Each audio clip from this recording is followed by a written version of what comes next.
Trying new things can sometimes be risky, but I certainly think it's appropriate for us to at least attempt stepping into new territory today. I'm Jeff Jower. And for Planet Pulse on this Friday, September 20th, I'm Rick Levine, and I think you're right, Jeff, but I think that whether it's appropriate or not, I don't want to say it doesn't matter. It's always important to kind of keep appropriateness in mind. But I think today we think we're being appropriate and we may not be anyhow. Well, I think that's a good point. You're right, because there's nothing appropriate about the moon in Aries. The moon in Aries has to do with being true to one's own feelings in the moment. It's not in the moment. It's not about considering the long-term implications of our own behavior. And that sort of immediacy and impulsiveness is also triggered by Venus and Uranus today. Well, it's triggered particularly by the moon's conjunction to Uranus and Aries, which takes that sense of urgency or immediacy or here and now, in the power of now, and it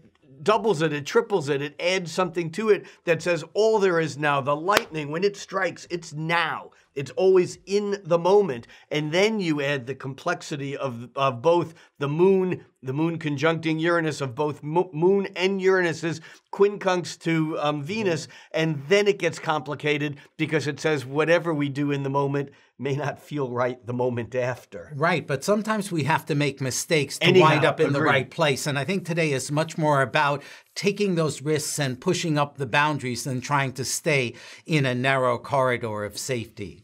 I'm Jeff Jower. And I'm Rick Levine, inviting you to join Jeff and me here on Planet Pulse every day.